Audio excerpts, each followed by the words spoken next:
Hey there, all you creepers and reapers. Welcome to another episode of the Femme Fatalities. I'm your co-hostess, Anna, and I'm here with... Hey, Grieflings and Frightlings, it's Margaret. And Anna, do you ever just feel like you just need another you? I do, and when I need that boost, it always comes down to a question: style or substance? Yes, listeners, watchers, can you guess what we're talking about today? That's right, that little magic green injection that all of us need to give us a little bit of pep. None other than the substance. So go ahead and pull up a little cup, drop your little tabs in it, enjoy some bruja brew and some coffin cookies, and have a listen. Yes, so listeners, if you haven't watched it, hit pause, go play it. Trigger warnings, misogyny, body horror, and lots of blood. Anna, what else? Eating. So there's a lot of food type horror. If you have issues with body dysmorphia or food control, this may not be a film for you. A lot of body dysmorphia centered themes as well. Not really too much murder. There is some gore in the film, but not what I would call substantiated in the traditional theme of horror or like great type gore. This is way more, as Margaret said, lots of body horror, which I live for. Love it, love it, love it. And just a lot of kind of things that I would say most feminine facing persons in our society deal with: ageism, sexism, vanity, our own perceptions of ourselves. It's very much a psychological thriller more than I would say a horror movie, aside from the gore. Yes. Yeah, I agree. But with that, it's great. And I recommend it 100%, 10 out of 10. Do not miss this. If you have not seen it yet, run, don't walk, and stream it. It is awesome. If you are a sensitive stomach or a sensitive person, do not eat while you watch it. Just a heads up. Yes, and this is the direction, the cinematography. Beautiful. It is beautiful. This is a beautifully artistic movie. Like, it just sucks you in. It's magnetic. Visually stunning. Yeah. It's gorgeous, stunning, magnetic, all of these things. And you can appreciate the beauty that's kind of going on in this like chaotic, horrific type of scenario. And, it speaks to how it's easy to get caught up in our own notions, and we miss that beauty too. And I think that is a very underlying theme throughout the film. Yes. So for those that haven't watched it and are still listening, or those that have watched it, a quick recap. The movie is about an aging fitness celeb. So she's been judged her whole life on her looks, her body. She has been objectified, sexualized. She's got a creepy boss who really enforces this. And she's in a car accident. She goes to the hospital and she learns about something called the substance, which is mysterious, and she doesn't know a lot, and she decides to engage in it. And the premise of the substance is you get a new you, and it is you. Throughout the movie, it says, you are one, you are one. And I look forward to discussing this with you and about what that means and how much of a consciousness the two of them share. So anyways, she does it, her new her. They have to trade off every 7 days, and you can guess the drama that ensues when young, beautiful, perfect-bodied, sexy, objectified, younger her, who is Sue, starts to get hungry and thirsty and wants more time, and how it turns Demi Moore, who is fabulous in this movie, into talk about like hagsploitation and just hag.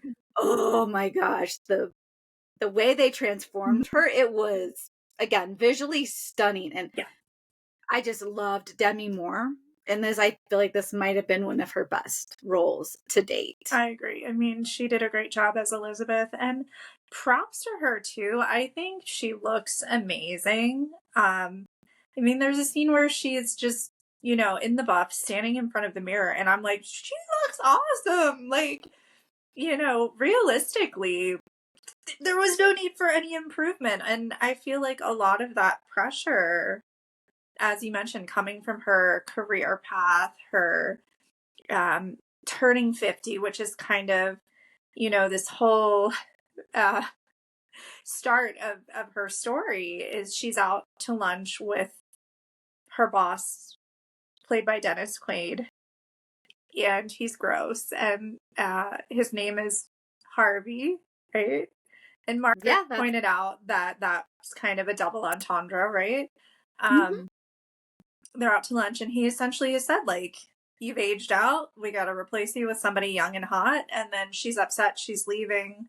That's when the car accident happens. So just the pressure that is associated with being a woman of a certain age, really a woman of any age, right? So if you're in developmental stage, right, you're elementary school, middle school, you have to be a nice girl, don't interrupt.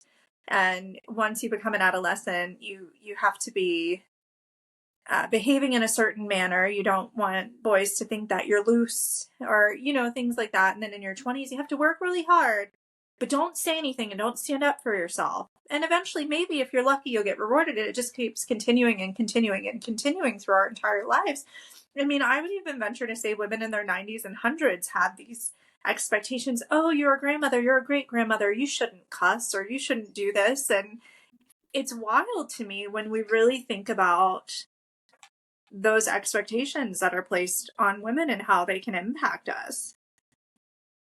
Yes. And to follow up with that, I love how you talk about like how as women develop these expectations, these unrealistic expectations, which the movie points out for Sue and for Elizabeth, both of them having to deal with these expectations that are placed on them that is very body oriented. Nobody cares what's going Mhm. on in their mind whatsoever. Absolutely. And you know, it's really sad too, because there are so many opportunities I think particularly Elizabeth misses out on, because she is so caught up in the vanity, in the aesthetic, in the fact that, okay, well, you know, I have 7 days now, I'm stuck being me. What am I going to do until it's Sue's turn again? And it's like, well, wait. I kept watching the movie, and before a lot of the aging and body horror started, I'm like, you're a vivacious woman. You're only 50 years old. Like, one of your old schoolmates thinks you're amazing. He wants to take you out and enjoy life with you. Obviously, you like cooking. Take a culinary course. Like, do things. She could have totally spun her love of food and cooking into an HSN product sale. Like, all of these things. But when we start having self doubt and abusing ourselves, it is kind of this whole next level of impeding our growth. Yes. And I think you touch on, right, like how she does become this recluse and how society treats women as they age. So she doesn't know her purpose now. She was this hot fitness star. Mm-hmm. And now that she's not, who is she? Yeah. And so she's hiding away. And as Anna touched on, as the body horror grows, it feels like an amplification of the aging process as women, right? We get so caught up. I can't go out. Like when she's going to meet him. And she, at this point, she just has that one finger because Sue took an extra day. Mhm. And then she's like trying to like cover up, oh my gosh, my chest, this, and how Yeah. it feels. Yeah, like you feel this pain for her because Mhm. it's Sue's at the age like, yeah, I got the tits, I got the ass, I look good, I'm gonna flaunt it. And then here's poor Elizabeth that's like, I can't go out because Mhm.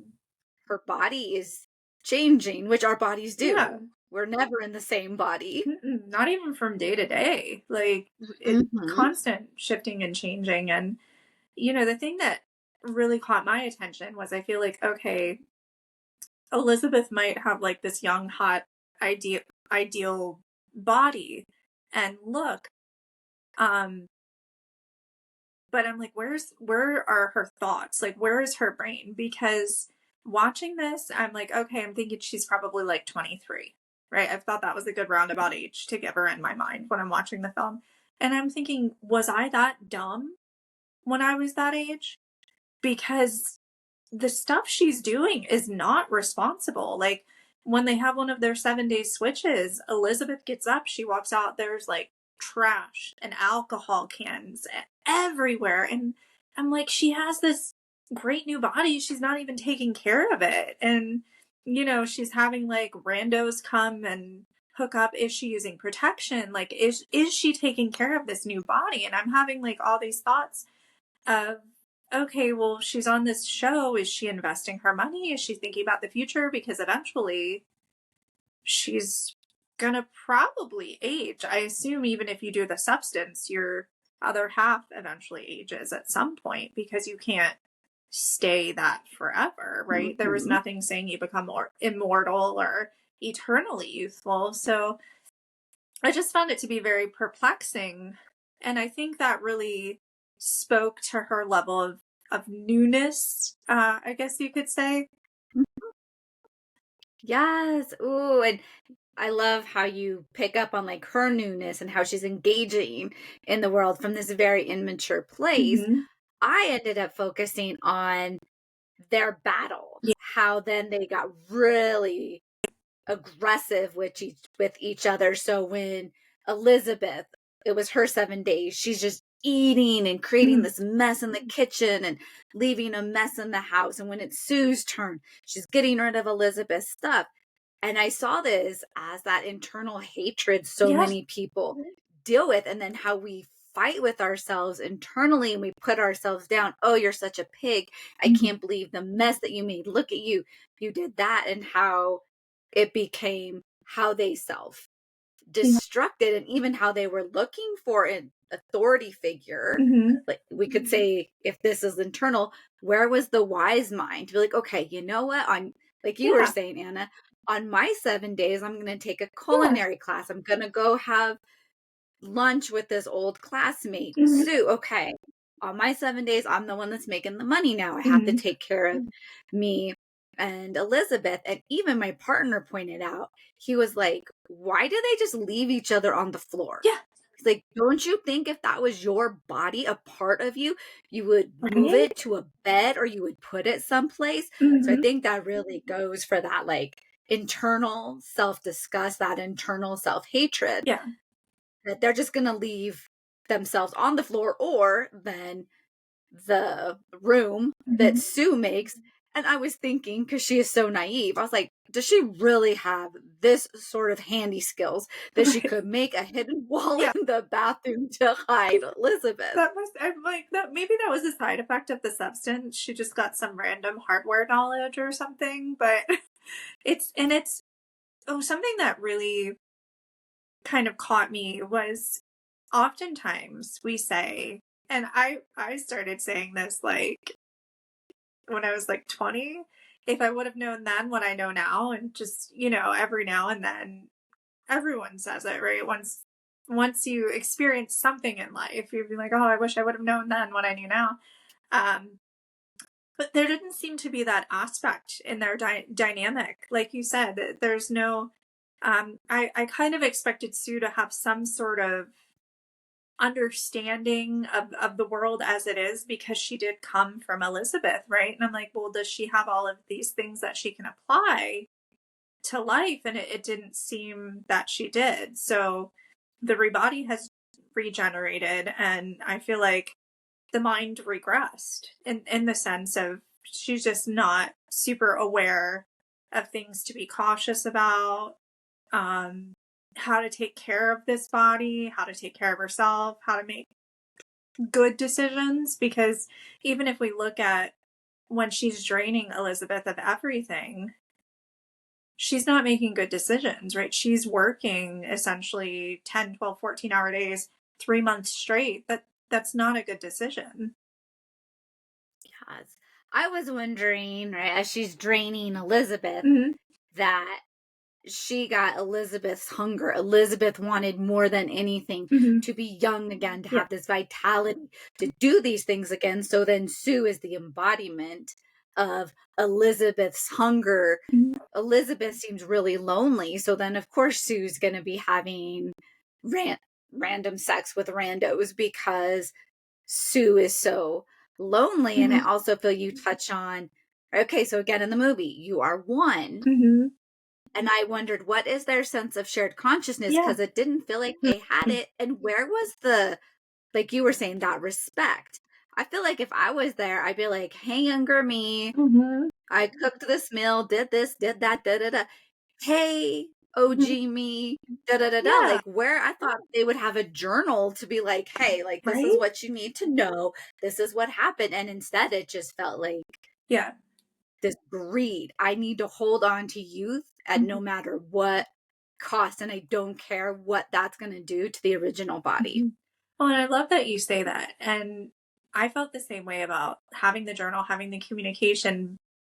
What I want to ask is, do you think that because you and I both have experience working with demographies of persons that have a variety of different needs and sharing that work with others to ensure that they do have life fulfillment, maybe Elizabeth's personality is not naturally of a caregiver. And so she didn't have that to kind of pass into Sue either. So they have more of a me mentality to begin with versus we or a holistic mindset. Do you think that maybe that impacted their decision making and their behavior as well? I really think you're onto something there, that Elizabeth was already self-absorbed. Think about that, the Shining Hall. And we'll get into this, listeners, the Easter eggs that we are geeking out on. It's all pictures of her. So very much this egocentric, I am the sex symbol, I am this beautiful person. So I really feel like you're onto something, that she didn't know how to nurture Sue. And so, of course, then how is Sue going to know how to be empathetic when she came from somebody who was so self-absorbed? And I don't know about you, but I feel like that was part of the point of this film, is that society forces women to look at themselves in lenses that, because we see Elizabeth wanting to cook, society didn't allow her to have that lens. Society said, you're beautiful, you're sexy, this is your role as a woman in society. What do you think? I agree with you. And even when you think of just a famous female cook or chef, right? Immediately it's like Julia Childs or Lydia's Kitchen, and these are all women that look like they know how to cook. You don't see, supermodel in your brain when you think of someone who knows how to cook, right? So you're right. She didn't fit that kind of archetype of what that should be. And it's really unfortunate that her character fell into that. And it's the vanity is so substantial. And the other thing I noticed too was she didn't really have much of a relationship with her housekeeper. It was definitely just a business arrangement, and she didn't have any pets. So again, that kind of speaks to her character. And even the date with the guy, of course, she freaks out about her appearance and just has a complete emotional breakdown and doesn't go. But she doesn't think about what that might mean to him. She's only caught up in her own mental, abuse towards herself. She's not thinking about anything but herself. Yes, and I feel like you touch on too, like with him, she couldn't even receive his care. Maybe he was sending way too many texts, and those texts seem genuine. Are you okay? Where are you? Let me know. Genuine concern, where she couldn't even receive his genuine concern. Yeah, because her self-hatred was so strong. She didn't believe she was deserving of love, so she had no willingness to receive it. And I think that that's probably a huge part of why she didn't go on the date either. we're led to believe in the film that it's all based in vanity, but you bring up a really great idea, and I think it's incredibly valid that she's not willing to accept love from someone else. Yes. And then it's reinforced if you think of the scene, right, where Sue's live-in boyfriend, or maybe he's staying the night. I'm not quite sure what's Yeah. going on there. And Elizabeth comes out. His terror in seeing old Elizabeth, and how so often in society Mm-hmm. there is this sense that old people are repulsive. They're Yeah. disgusting. They're hideous. And I feel like he really amplified when Mm-hmm. he freaks out at her. And then if we go into the third, I can't think of her name. She had a very clever name. The third, them, when Sue is like, oh my gosh, I have to host New Year's Yeah. Eve. There's a little bit of the substance Uh-huh. left. I'll go ahead and Yeah. birth, right?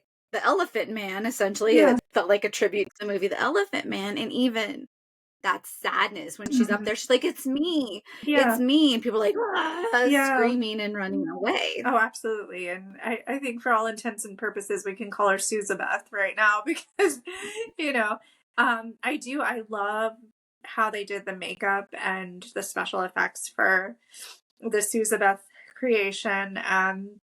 Once again, if we look at Sue, she's so naive, so inexperienced with life. She knew one time use. It's very clear on the packaging, yet she does it anyway. It's that desperation, Yeah, right? That desperation. yeah. I have to perform. I can't lose this. Yeah, exactly. And I think a lot of our 20s, particularly if you're female facing, is spent trying to prove yourself. And I, I don't know about you, Margaret, but once I hit 30, it lessened, and then 35, and I was like, whatever, I don't care. I don't care. I don't care. Whatever. But, you know, that's 20 to 35, that's 15 years where the constant pressure and trying to prove yourself, and it can be a lot. Yes. And I feel like you touch on something there. I think years ago I read an interview with Julie Louis Dreyfus, Yeah. and she talked about how her youth was wasted Mm-hmm. on always being so concerned about her looks. And then when she was in her 40s and 50s, she was like, I don't care anymore. And this sadness that she had for younger self, looking back at episodes of Seinfeld where she could remember being so self-conscious and wanting to wear the baggy clothes and not to expose her body. Mm-hmm. And I feel like as female facing, that is there. How does my body present? Like when Sue is like doing the workout and her butt morphs. Yeah. And then her panic about being judged for the chicken wing that comes out of her. I thought that was hilarious. But the thing, I loved that. it's like, it's funny to me because I'm watching this film the whole time, and ever since I was a kid, I've always thought that women in their 40s and 50s, that's when you're your most beautiful. Like, I really do think that, because you're not really young anymore, but you're not old. You've experienced enough life to know to be kind. Hopefully you're wiser.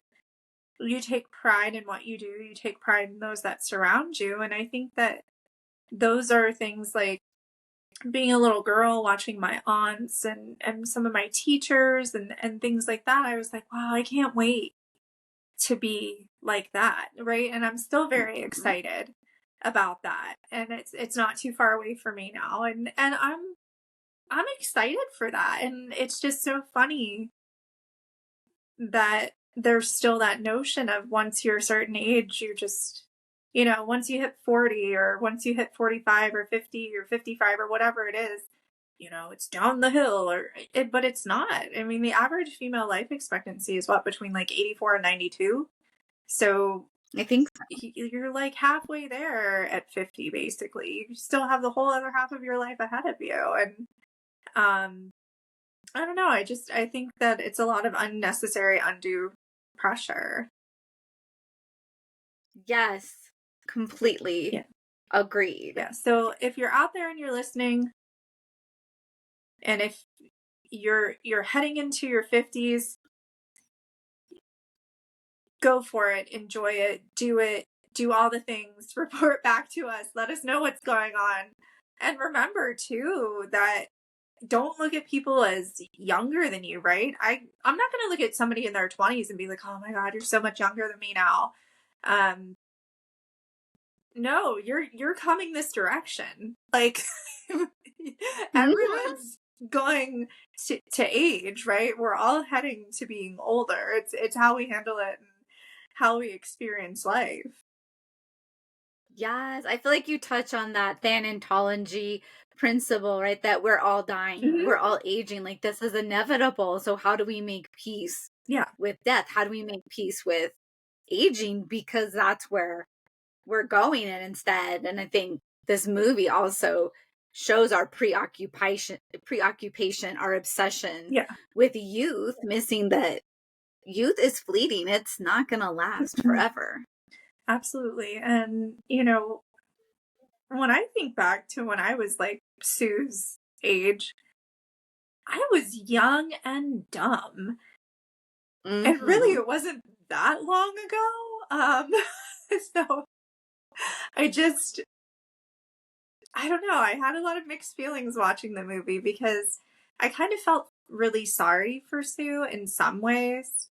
Um, just because I think that every phase of our life is exactly what it is. It's a phase, and there's no need to go through it or rehash it again. You got to continue growing and learning. And it's like when you're driving a car, if you keep focusing on the rearview mirror, you're not aware of the passengers that are with you right now, and you don't know what's in front of you. So you're looking so far in the back to see what's already behind you and focused on that. There could be a Brinks truck that just crashed and has $1 million coming right in your direction. You're not going to see it hit your windshield. You know what I mean? Um, it could start raining marshmallows and you won't be able to make s'mores because you're so focused on what happened before.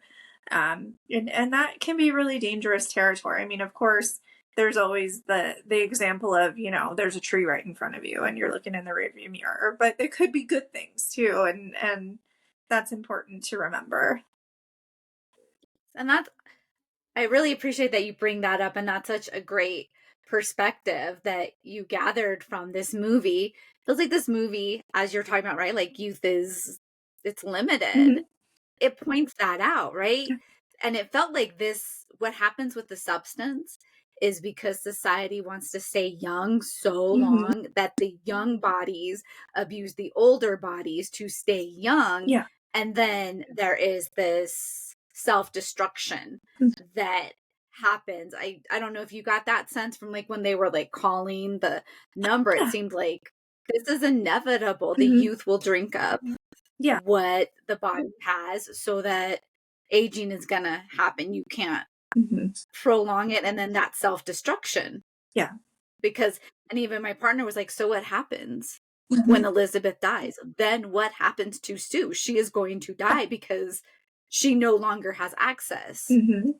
to the spinal fluid that she needs to stay young. Absolutely. And that's the thing too with like she starts taking the substance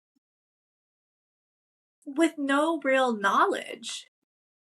And to me, I found that to be very alarming in terms of finding a solution for your aesthetic or your current lifestyle instead of something to me that would be much more pragmatic or practical. Like, I don't know, get a dog, go back to school, see a counselor. Counseling would have been immensely helpful to Elizabeth. Um, but immediately she like jumps the gun and she's like, yeah, I'm going to take this and I'm going to do this without having any idea what the consequences are, what the medical requirements would be moving forward, how to effectively communicate with Sue, all of these different things. And they're learning it as they go. To me, if I'm preparing in reality, not just talking about the film, if I'm preparing for a major surgery or a procedure or something like that, or starting to take a new supplement or anything, even changing my workout, I want to know what that entails and what's going to happen to me physically or even physiologically, biologically, psychologically through that. And I was just like, wow, girl, you're going into this super uneducated and unaware. And that was one of the most frightening things of the whole movie to me is like how many people would actually do this without any idea of what the consequences are. And I feel like, as you mentioned that, and you had, that we were speaking earlier, touched on our propensity, if we're afraid of aging, the means that people go to, like you were sharing, like the disfigurement that happens with plastic surgery, and not the questions of like, okay, what is this? What does this mean? And even it felt in a way how the substance misled people, because it kept saying, you are one, when clearly it did not seem that they shared a consciousness. Yeah. Maybe somewhat, but there was, again, no communication. It's that desperation to hold on to her youth, relive her youth, whatever drives her. So she's like, okay, I'll just do it. And not like, okay, how long is this sustainable? Because eventually absolutely they're both going to die. Yeah. And to me, it was kind of comedic in the sense of, okay, you almost just died in a car accident. Usually that's something that's kind of life-changing for a lot of people. It forces us to really evaluate our lives and where we are and how we feel about things and, reconnect spiritually. None of that happened with Elizabeth. Like, I was like, okay, alrighty. But, being thanatologist, how many stories have we come across where someone has had a horrible accident and they've had a near-death experience, or they've come this close to losing their lives and it completely changes them, most of the time according to the person reporting their own experience, for the better. Yes. And that's such a great point, that this did not happen. She was so just caught in, she is dying, she is aging, and she could not let go of that. So if somebody offered you the substance, would you take it? No. I have to say, though, I am a little bit partial in the fact that my grandmother, to me, was one of the most beautiful people in the world, and she was in her 60s when I was born, so I only knew her as a more mature woman. No, I look at someone who is more long in the tooth than I am, and I see wisdom. And I think a lot of that is, I'm an only kiddo. I spent a lot of time with my grandparents and their friends as a kid, so I have a very different appreciation for the world of gerontology. And also, it's just the lack of education. Like, here, take this. It reminded me of like being a youth and being at a rave and somebody being like, you want one of these? No, I don't. You go ahead. You enjoy it. Like, have fun. What about you, Margaret? Would you take it? No. I'm with you. I think ever since I was a kid, I just always thought like old people were so cute and so wise. And even in graduate school, I had a teacher that was like, what's your goal? And I was like, I just can't wait till I'm like the cute little old lady therapist. It's like your grandma you go see. Yeah. And he was like, I could see that for you. That's like, because he was probably preoccupied with his own aging, to hear somebody be like, no, like I want to be like that. Yeah, absolutely. Well, and that's like my best friends and I are, one of our big life goals is like eventually to be the Golden Girls. So I mean, we have to continue aging. They were young during that show, even though they played much older women. Yeah, I read that they were all in their 50s. And then they were supposed to be between 55 and 62 in age. And then, of course, Sophia was in her 80s. But yeah, I mean, they were fabulous. And I think, again, watching that show with my grandmothers when I was little, I was like, these ladies are awesome. I can't wait to move to Florida and live with my best friends. So yeah, just the Golden Girls generation, we have different perspectives, maybe. Even though this has nothing to do with the substance, since we're talking about them, did you have a Golden Girl that you aspired to be? I think I loved Sophia, either that or Betty White. One of those two I related to, but I just thought Sophia was just spunky. Yeah, How about you? definitely. I would love to be Blanche. That is my life goal. But I have a feeling I'll probably just be Dorothy. Um, although I think that realistically, those characters, we see a little piece of ourselves in all of them, and that's why they're so appealing to people too. I mean, that's during the Yes. pandemic, so many, Gen Zers started watching the show and posting about it, and like, oh my gosh, this is so great. And I love the fact that the show we grew up watching with our mothers and our grandmothers and our great grandmothers is something that people still enjoy and love. I just think that is absolutely wonderful. But I must digress because we have to get back to the substance. Well, I think you brought up this excellent point about here we have the Golden Girls that could feel like a celebration Mhm. of aging, where the substance is reflecting the harsh Yeah. reality that we don't Hmm. often honor Yeah. aging, that we have this unattainable Hmm. standard, and that life is the Golden Girls. Life can be the Golden Girls. It does not have to be the substance. Absolutely. Well, and even if we look at Sex in the City, right? When that show came out, every character except Samantha was in her 30s. So she was established, she had a career, gorgeous, wonderful sense of style, all of these things that we associate as feminine facing characters with fabulousness. And then Samantha, who's this sex pot that owns her own marketing firm, she was 45, I think, when the show started. Mhm. And she was like, this just seductive woman. Her age was never even really in question. So it's just fascinating to say, okay, well, she's only 5 years younger than Elizabeth. And Yes. just, And the harsh reality. yeah. Look at them now and how they've had work done and how they are solidifying that the substance is more of a reality than the Golden Girls. Yeah. Yeah. And it's wild. It's just, I don't know. I think aging is just part of life and we all do it and that's okay. And, I have to say though, I'm an advocate of plastic surgery. If it's going to make you feel good, do it.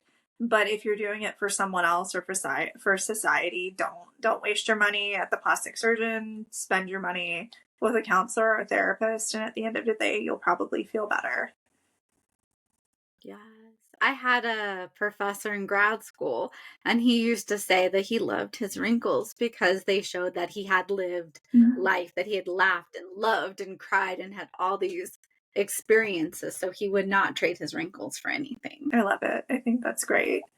That's fantastic. Yeah, and that's the thing is, you know what? It's on you. It's you have to at the end of the day when you look in the mirror, you have to like the person staring back at you. And not just Hmm. what you see, but what you feel when you look at that person, right? Because you have to be confident and comfortable on the inside and on the outside.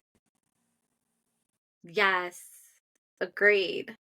So, switching gears, Easter eggs. We've touched on a couple of them. The Shining, Elephant Man. Mhm. I'm pulling up my list here. Everything and any Carrie yeah, and The Fly. yeah. Well, and anything David Cronenberg. I mean, you could name any Hmm. Cronenberg film, and that is a direct reference to the body horror, which I love because I love him.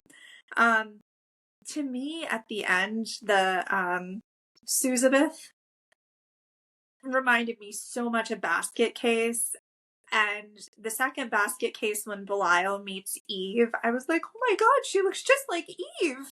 And that made me feel really happy because I love Basket Case, but just kind of that deformity. It also reminded me of Hellraiser at the end of the second Hellraiser when the box comes up and it's just all these patchwork pieces attached to the box and it was almost like just a walking deformity. I was like, man, the fact that her face is on her back and this and that and all these different things are still popping up and growing out. I was like, God, that kind of reminds me of Hellraiser too. Yes. Yeah. And also, Yeah. okay, so this is kind of demented, but the dress that Elizabeth wore and then Susabeth, modified to fit into didn't the princess in Frozen wear that dress? Oh my gosh, that is a great. Yeah, I Mm-hmm. don't know, but I think you are right. What a great observation. Mm-hmm. Yeah, see? So once again, at the end of the day, we're still taught that no matter what we look like, even though we have to be our best at all times, we still need to be that princess. And also the reaction of the audience.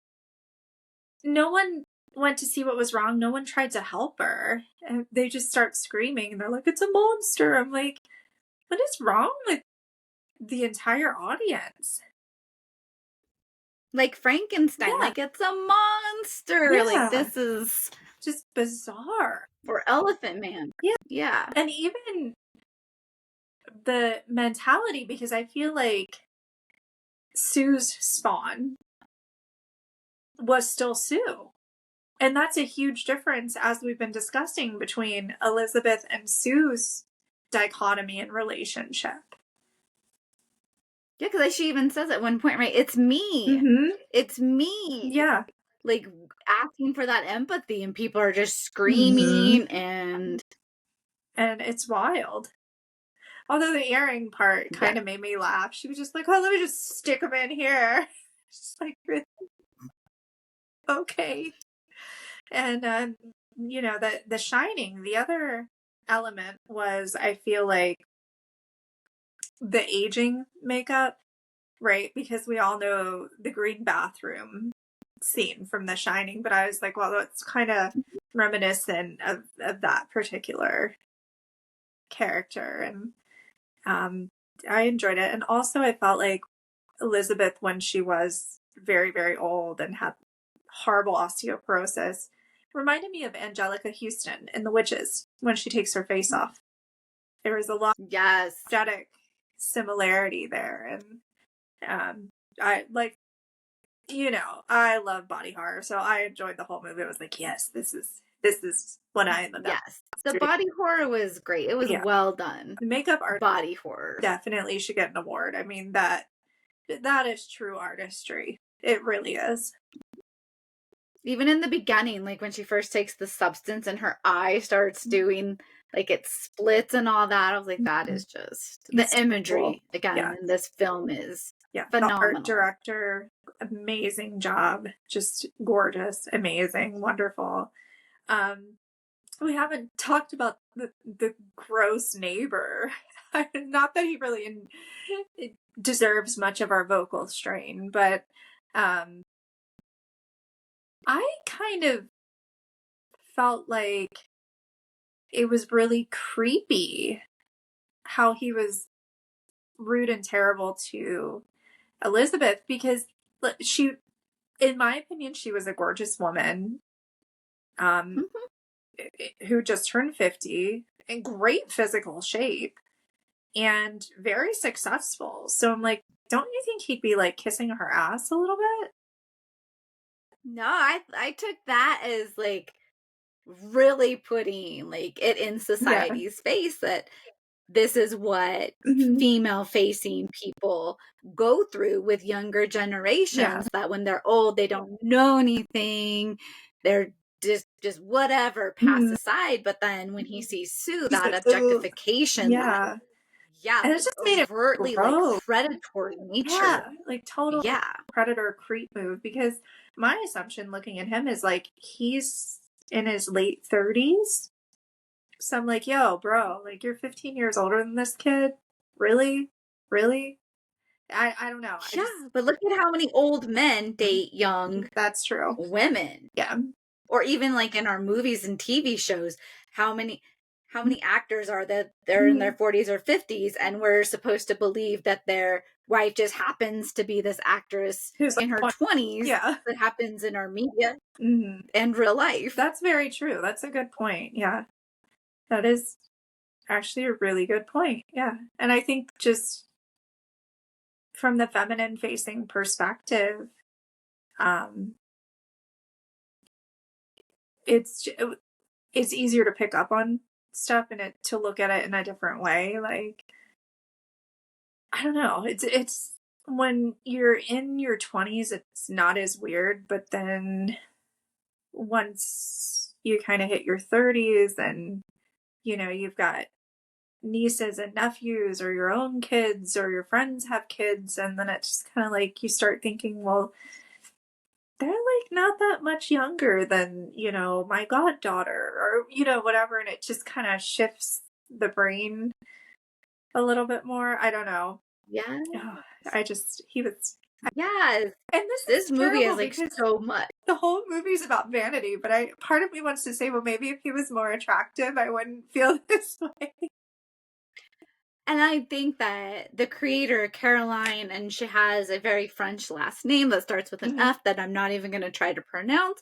Like, she's Yeah. been vocal. Like, she has made Mhm. this movie from the Yeah, female perspective to absolutely. tell a female story, Yes. which I completely love and appreciate. Mhm. Like, she has not been shy about being like, no, this is. Yeah, it is And what we it can is. look at her other movie, Yeah. Revenge, too, which is about the predatory nature of men Mhm. towards women. She's very much, I Yeah. think, an advocate for female facing Mhm. persons, their experience, their stories, Yeah. so that we as a collective can honor it more, especially in this time where female bodies may not be able to make choices for their female bodies. We need female voices to Mhm. say this is why this is important and women are like this because of Yeah. these societal reasons. So Absolutely. And well, and I did enjoy that she even had a reference to menstrual blood, because I feel like that's such a taboo, even in the horror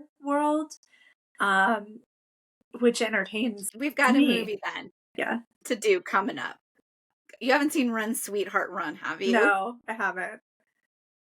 It's she's on her period and like this vampire's like after her. Like the movie, like I will have to watch it. Yeah, I we love have it. to Like watch it. And I she's have like, standing there, blood drops on the floor, and yeah. it's like, oh my god, like how or she's like I think putting like toilet paper in her underwear. And Oh, I'm like, how many women have like had right. this experience? Yeah, absolutely. Well, and it's funny because when we did the podcast about Daybreakers, we even talked about the lack of logic between the vampire supply chain, because like women menstruate every month, right? You could have like a huge supply.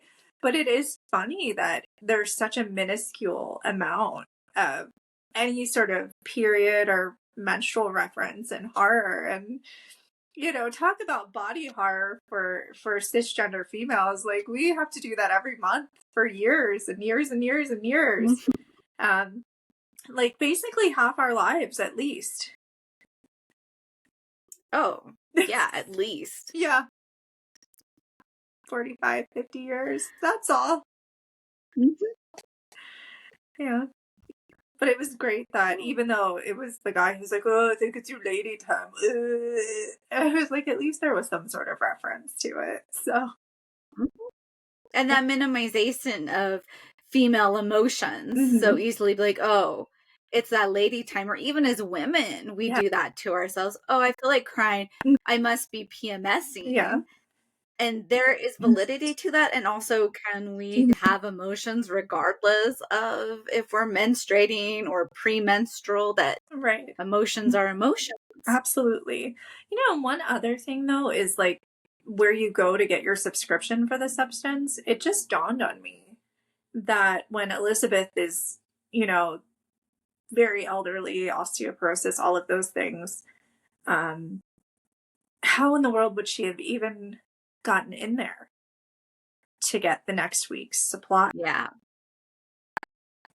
I think that goes back to when we're talking about that you're going to end up killing Mhm. yourself, that it is not sustainable, that age is going to get you to a place where you can no longer do the things that Mhm. you need to do to sustain life, because neither one of them is taking care of their Yeah. bodies. Neither one of them have respect Mhm. for their bodies.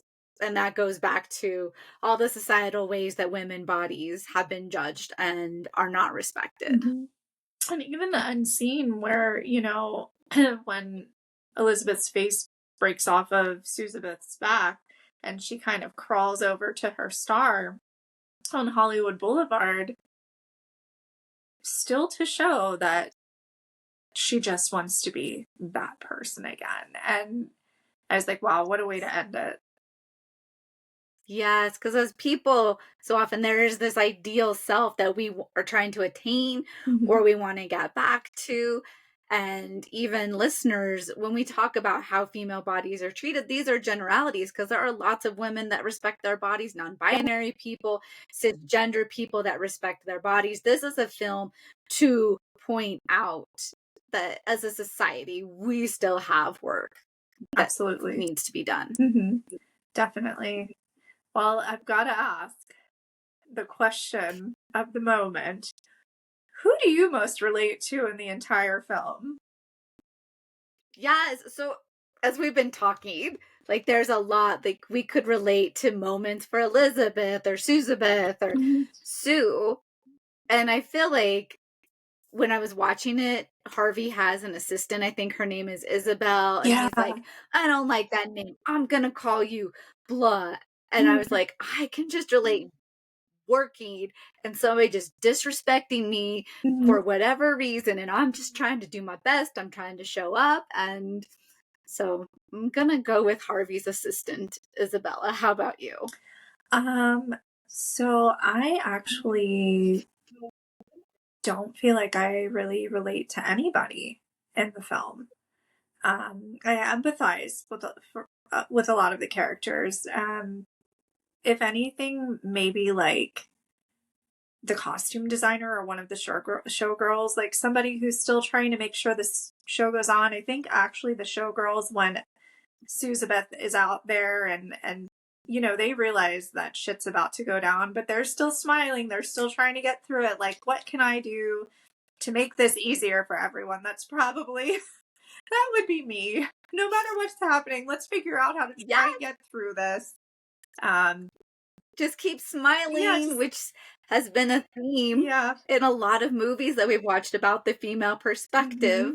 about how women are told just to smile. Yeah, And the showgirls right there just just smiling. Well, smiling just away. smile. Yeah, just that good old people pleasing smiling. Yeah. That, yeah, Yep. that would be me, but that's okay. I mean, we're all works in progress, so that's all Yes. right.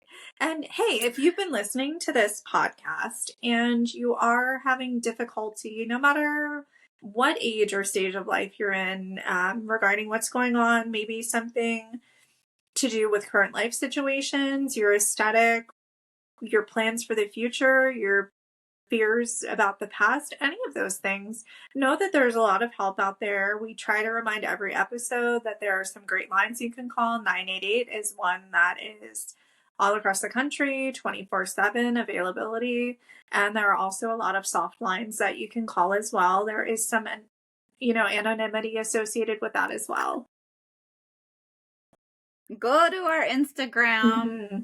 and there will be a pinned list of lines to call. Absolutely. And, we have that there. These are resources for you. We want to make sure that you get services and supports that are available so that you can live your best life substance free.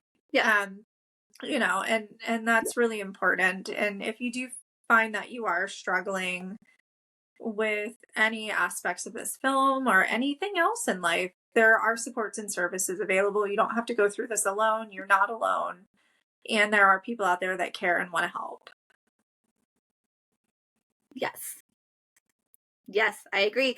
Don't forget to like, subscribe, and follow. And until next time, keep eating those little coffin cookies and drinking your bruja brew, and we'll see you on the next one. Bye. See you next time. Thanks for watching and listening.